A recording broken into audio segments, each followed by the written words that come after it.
Test one, test one.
All right, we'll get everybody in.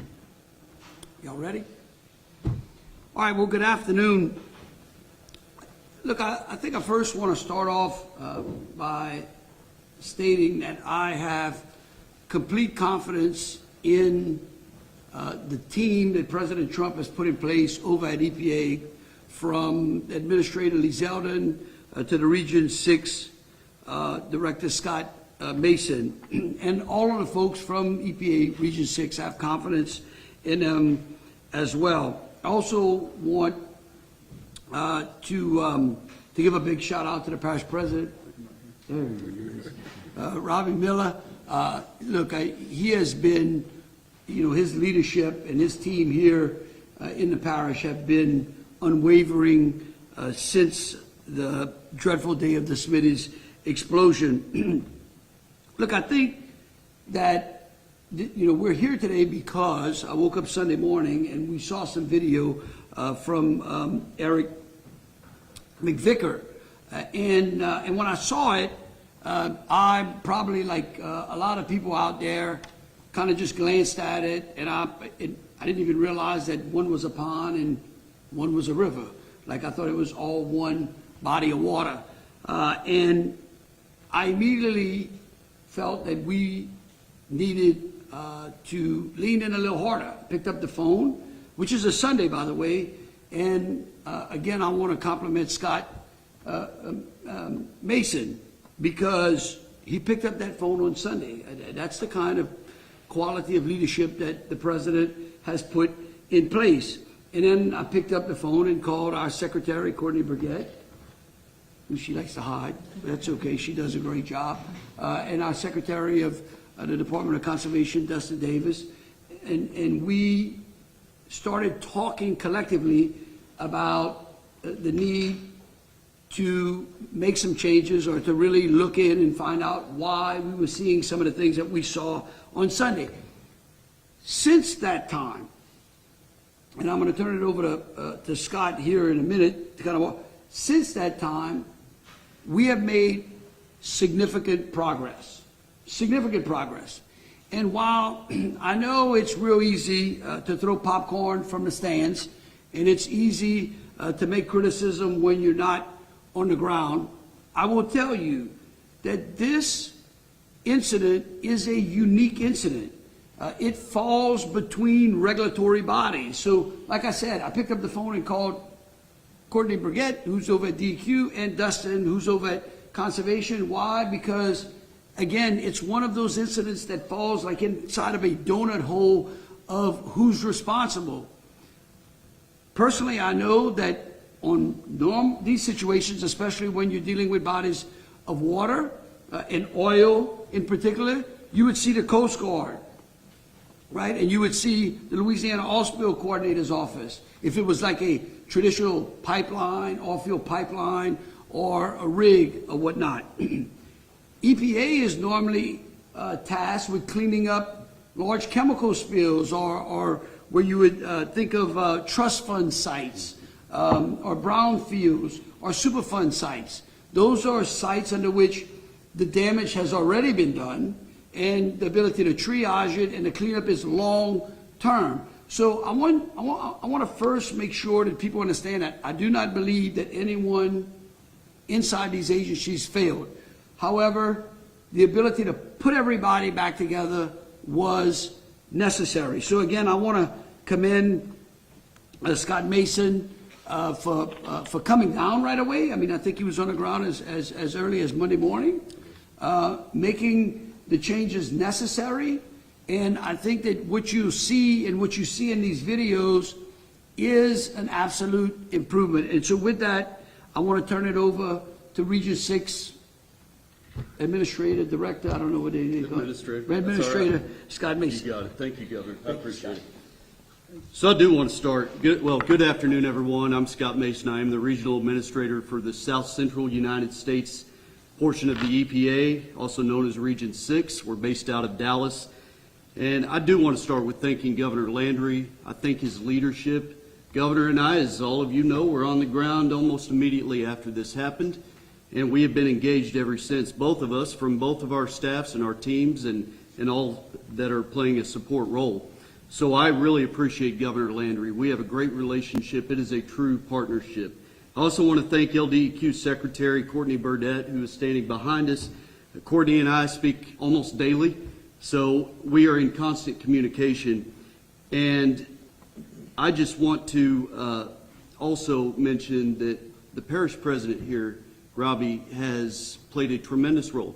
He's done a fantastic job. His parish residents should be very proud of his efforts of leading this parish and his daily engagement with us down at the site location.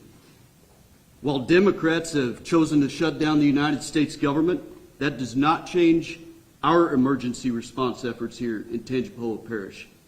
We've redoubled our efforts to ensure that we're being responsive to the folks that are participating in this press conference and to this community of Roseland and the greater Tangipahoa Parish. And we're inspiring our staff and our contractors to find new and innovative ways to speed up our work to closure. It has been over 5 weeks, as the governor noted, since the fire and explosion occurred, and we have made significant progress in that time. Since taking the lead for the cleanup response on August 24th, just to kind of walk through this timeline and what progress we've made with you, we put out the fire, we stabilized the facility preventing leaks. Earthen dams and booms were installed around the site to prevent any runoff. We also installed a rainwater collection system around the site, capable of capturing up to 1 million gallons per event.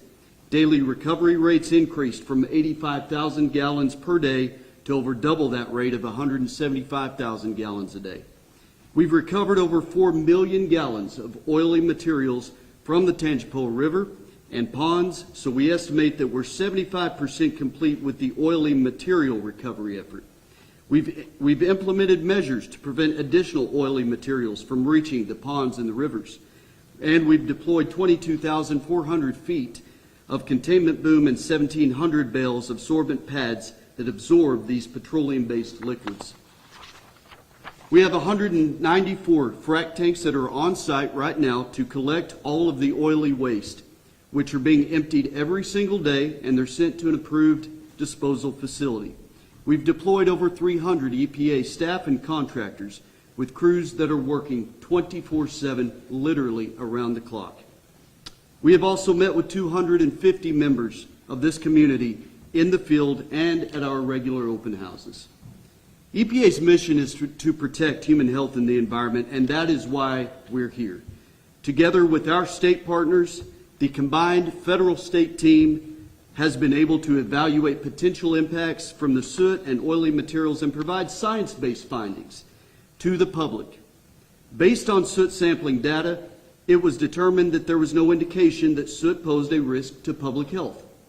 EPA conducted upstream and downstream water sampling for water quality in the Tangipahoa River. Downstream samples had an elevated presence of total petroleum hydrocarbons as compared to the upstream sample, which is to be expected. We've continued community air monitoring throughout the response with no exceedances as well. We are also working with our state partners on soil sampling. The Louisiana Department of Agriculture and Forestry determined that there is no restriction for agriculture and livestock in the affected areas. EPA also reviewed the soil data to determine if there is a risk to human health using long-term exposure assumptions for farmers and other outdoor workers in its risk analysis. All results are below EPA thresholds that would indicate increased risk to human health. That is great news, but we know we have a lot more work to do. 2 weeks ago, EPA put together a task force of experts to ensure that we are doing our cleanup in the most efficient and productive manner. And on Monday, as the governor noted, along with the state of Louisiana, together we identified those additional measures I'll describe in detail here in a moment. But since the beginning of this response, we have worked to reduce oily waste in the ponds. In late August, there was around 18 inches of oily material in those ponds, and currently there is about 1/4 of an inch of oily materials, which is a significant reduction, which we've measured as the amount of oily material that we've removed, 4 million gallons to date. That's the equivalent, think about this, that is the equivalent of 6 Olympic-sized swimming pools. And we will continue to do so until our cleanup efforts are completed. I think it's really important for us to note that we've been relying on drone footage to help us to identify the extent of the spread of the oily materials. However, drone footage can only see what is on the surface, and it is not a good indication of how much oily material has been removed or how much progress that we've made. We know that we can always increase our pace and our progress to clean up a spill of this magnitude and also protect human health across this community. As a result, we're continuing our work with the state of Louisiana so that we can bring in additional national and local expertise, people that know what they're talking about, know what they're doing down here, increase the pace of our efforts, and identify additional oily recovery strategies. Starting this week, as the governor just noted, we are bringing in more equipment and adapting our recovery approaches in order to improve recovery of oily material on the Tangipahoa River as well as nearby ponds, which will speed up our work. We have secured marsh buggies and skimmers that pump 300 gallons a minute, airboats, more boom and frac tanks, and disposal sources. At the request of the state of Louisiana, we are also removing affected oily vegetation in the ponds around the Smitty site. While we're removing that vegetation, this is very important to note, conditions in the pond could temporarily look worse. That's because you're shaking out the oily material from the vegetation. But the additional oily material that drains from the vegetation will indeed help us recover the remaining oily waste that's in those ponds. We're deploying more community liaisons throughout Tangipahoa Parish to meet with residents and to answer their questions. We're also providing frequent updates on our X, Facebook, and Instagram accounts. I want you all to know that transparency and honesty are our priority in the U.S. EPA and under this administration. You know, there's a human side to this and a human face, and I met with that last night. It was a wonderful lady who came up to me, and she thanked me for our cleanup efforts. She praised our efforts, but she said, we just want to get back to normal everyday life here. That's the impact, and that's what we're expediting this. We're going to be thorough in our cleanup, but we're going to expedite this as quickly as possible so that that lady and every other affected resident of Roseland and Greater Tangipahoa Parish can get back to their normal lives.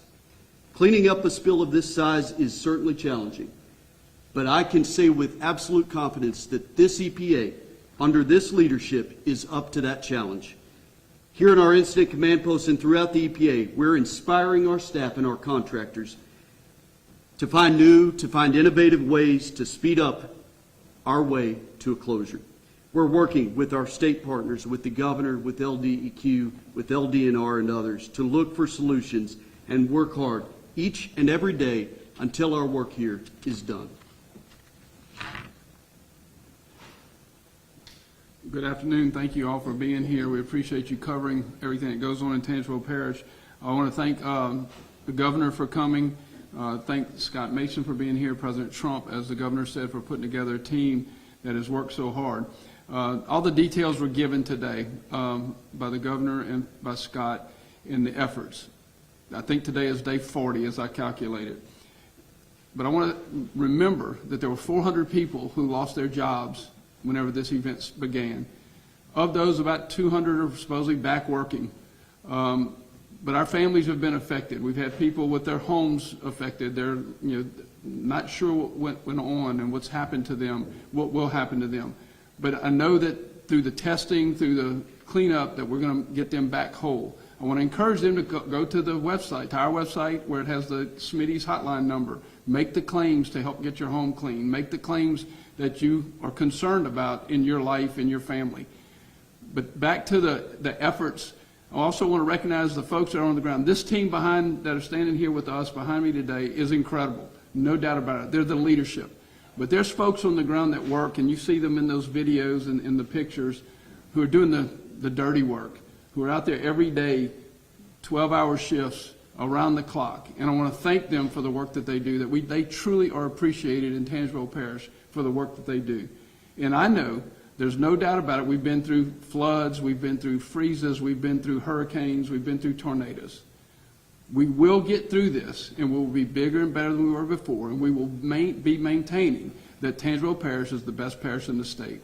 God bless you. Thank you for coming.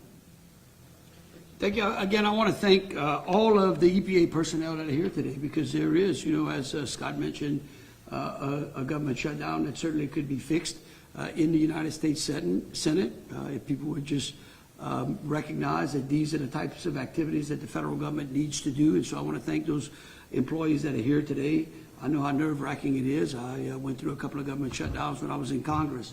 So again, thank you as well. Again, I want to thank the Tangipahoa Parish President Robbie Miller, the council, all of the parish employees here who have been working diligently, the DEQ employees, the contractors. As both Robbie and Scott says, there's a lot of dirty work that's going on out there. I also want to say thanks to the citizens out there for like Eric did, like showing videos out there and showing us where we might have some deficiencies. That's okay too. In any plan, you don't get it right the first time, and what is important is that we recognize any deficiencies that we may have.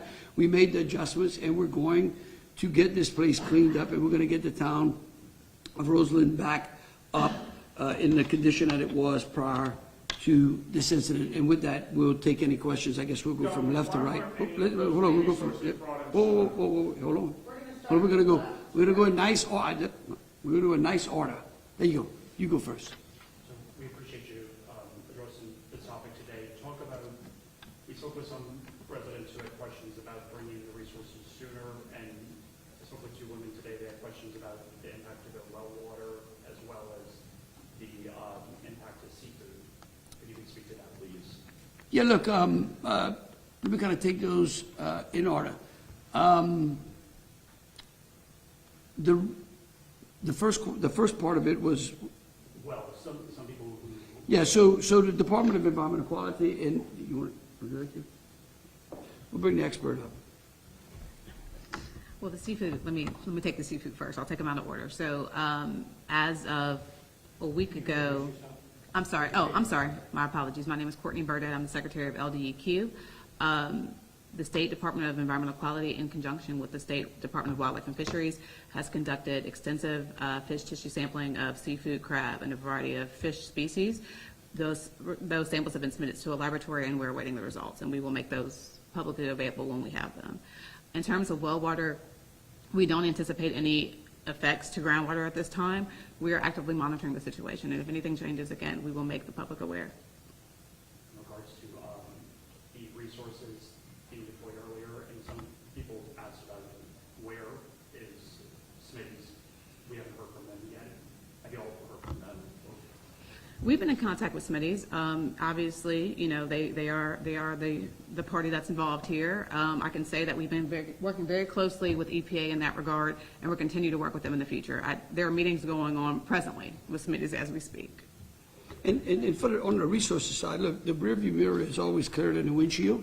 And to me, it really doesn't matter what happened in the past, it's where we're going into the future. But do appreciate the question. All right.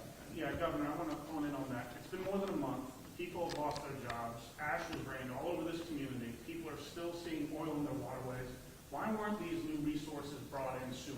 Well, again, it's so easy to be able to make that criticism from the 50-yard line or in the stands, right? I will tell you that every incident like this is different and it's challenging. Like I said earlier, these are one of these incidents that kind of fell in between different regulatory agencies.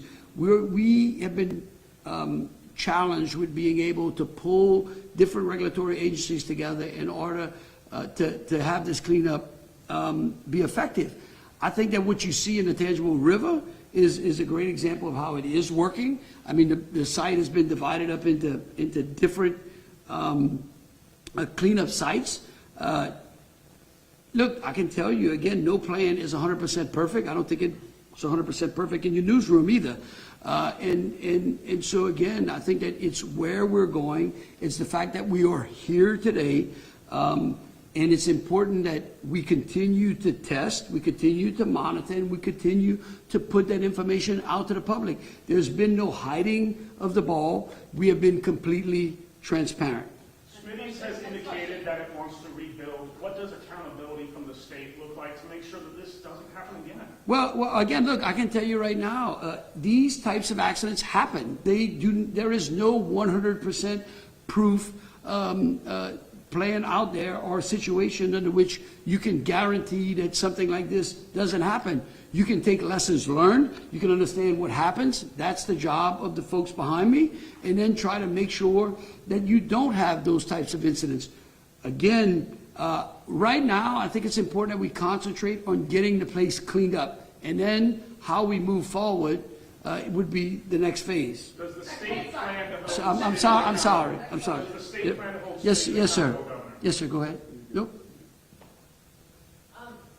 Looking at these posters here, from what I'm understanding, correct me if I'm wrong, it looks like there's been some look at least most of the river, but it still looks like downriver at where the river flows into Lake Pontchartrain still hasn't been assessed.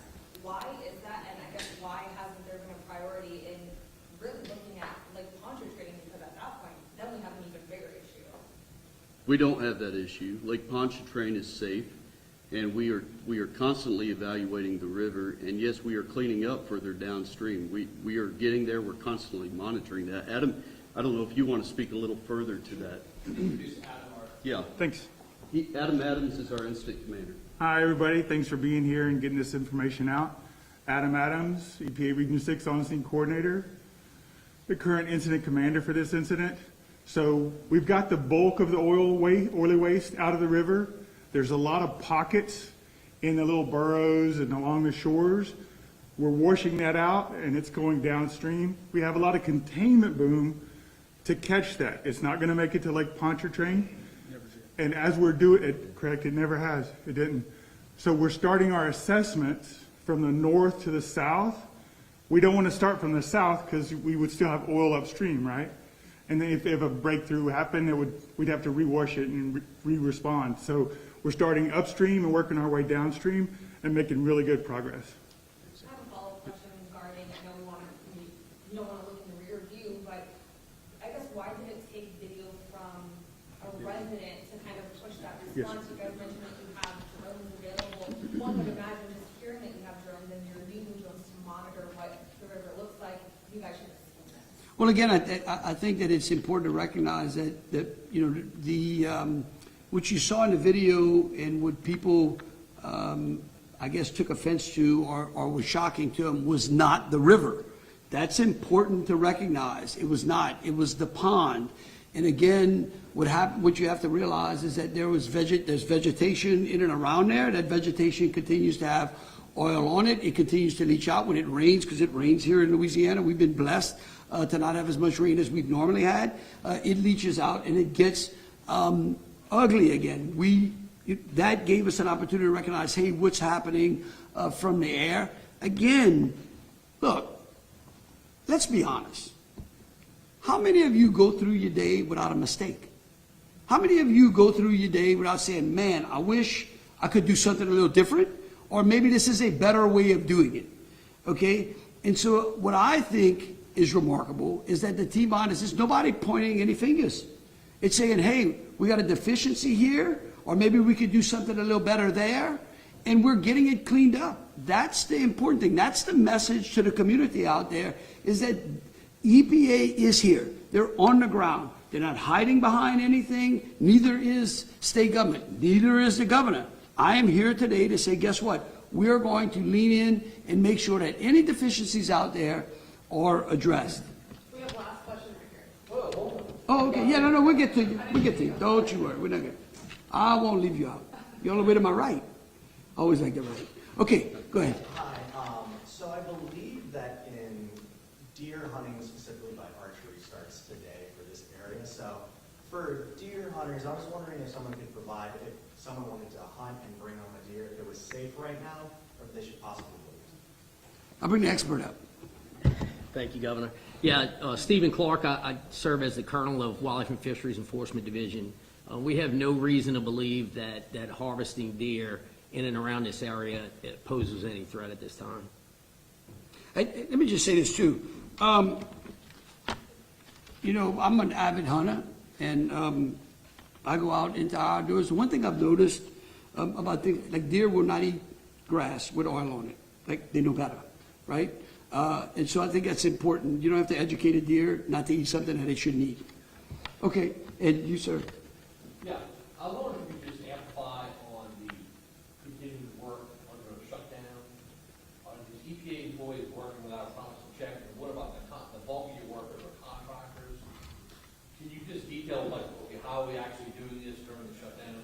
Yeah, this is under emergency authority, but the funds are secure. There is no threat, and there will not be a threat to. How long does that last? Like It's 2 weeks, a month, a year? no, there's no time. There's no end date on that. It How is. much money do you This set is aside? not. This is not impacted in any way, shape, or form. How much money do you set aside currently? We would have to get you certain numbers, but we're not concerned about that. This job will be completed. And again, look, I'll tell you, during these government shutdowns, the one thing that I do know is that essential personnel are allowed to continue to function. At least that's when it was, say, 14 years ago when I was in Congress. But again, it certainly is nerve-wracking for the federal employees that are out here. It certainly is a distraction. There are some services that our citizens are not going to get. There are some things that are in jeopardy that are not essential that we look for. And it's one of the reasons that the Senate Democrats should quit playing games and get on with the business of the federal government. Okay, well, listen, really do appreciate it. Thank you all so very much. We'll have an update next time there's something that happens on the site to kind of keep you informed of how the cleanup progress goes. Thank you. Governor, do you plan to hold Smitty's accountable for the explosion? How will you keep this from happening again, sir? Governor, how do you plan to keep this explosion from happening at Smitty's or a similar plant again?